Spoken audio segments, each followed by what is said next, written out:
Welcome to The Explainer. Today, we're jumping straight into some incredibly compelling insights from Steve Chandler's work on self-motivation. We're going to explore a really deeply ingrained psychological habit that pretty much all of us share. You see, we fundamentally misunderstand our own joy. Most of us walk around thinking we've got a pretty good handle on what it takes to be happy, right? But as we look closer at Chandler's framework today, we're going to discover that we might actually have the entire equation completely backward. So let's just dive right in and confront a deeply personal question. Are you waiting to be happy? Seriously, take a second and honestly ask yourself if you're falling into what we can call the destination trap. This is that sneaky mindset where your happiness is always just across the next finish line. You know the feeling. You tell yourself, I'll feel good once I get that promotion. Or, man, I'll be happy when Friday finally rolls around. Or, I'll finally enjoy life once I hit this specific financial goal. We constantly push our joy off into the future, basically waiting for some external event to give us permission to just feel good. Section 1. The Happiness Destination Trap. Waiting for joy. We really have to unpack this illusion that happiness is out there somewhere, floating in the distance, just waiting for us to arrive and claim it after we cross off a specific goal. We treat joy like it's an actual physical place on a map. Maybe not too far away, but definitely external to where we are right now. The big problem with that mindset? Absolute powerlessness. When you view happiness as the destination, you are actively putting off feeling good until you hit a milestone. And the heavy truth here is, while you're sweating and striving for it, there's always this lingering fear in the back of your mind that you might not actually reach it. By linking your happiness to something you don't currently have, you're literally denying your own immediate power to create happiness for yourself. But when you flip it and treat happiness as an origin, you become completely empowered. You aren't waiting anymore, you are starting from a state of joy. Section 2. Why we choose unhappiness, a hidden habit. Now we arrive at a truly mind-blowing pivot in this explainer. It sounds completely counterintuitive, but we actually often use personal unhappiness as a tool. I mean, why on earth would anyone actively choose to feel terrible? Well, we use it as this twisted kind of proof of our own sincerity and compassion. We genuinely think that if we're suffering, it shows we really care. But the author brings in a profound observation from Barry Kaufman's book, To Love is to Be Happy With. Kaufman eloquently points out that being unhappy is completely unnecessary. You can be entirely happy and still be sincere. You can be deeply joyful and still be fiercely compassionate. Actually, if you're loving someone while you're personally miserable, that dynamic doesn't actually show up like love at all. It shows up as a burden. Let's see how this builds into an absolutely absurd badge of honor. Fred Knipe explored the secret reasons we humans use to justify our own heavy burden of feeling bad. Just look at these justifications. If I feel bad, well, it proves I'm a good person.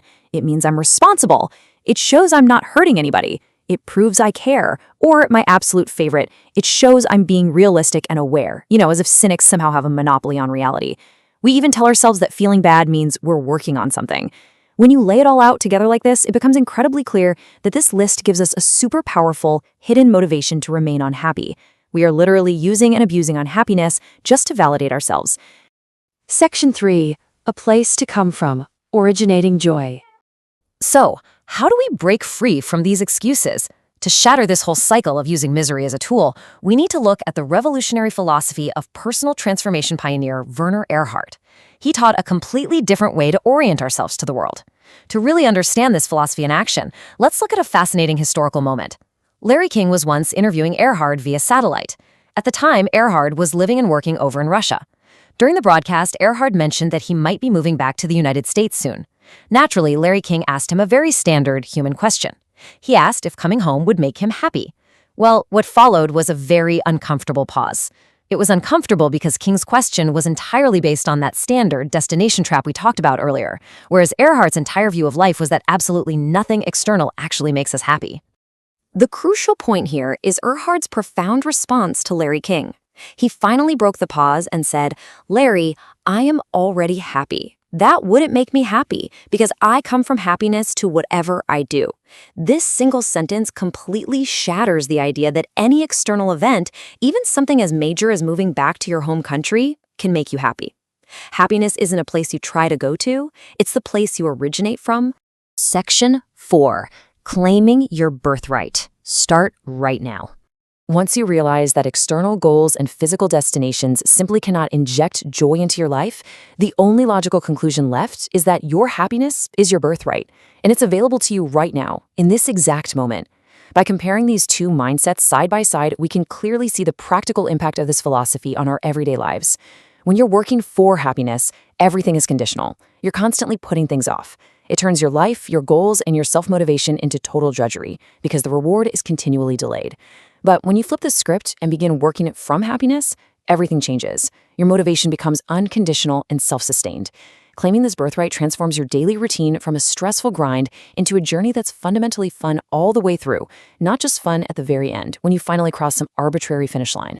Let's wrap up this explainer with a final, provocative thought for you to carry with you today. What will you achieve when you start from happiness today? If you just let go of the idea that your joy depends on achieving something tomorrow, and instead simply claimed it right now as your starting line, how would that change the way you tackle your work, your relationships, and your goals? How much more could you accomplish, and more importantly, how much more could you actually enjoy the process if you stopped desperately trying to get to happiness and simply decided to come from it? Think about that as you go through the rest of your day.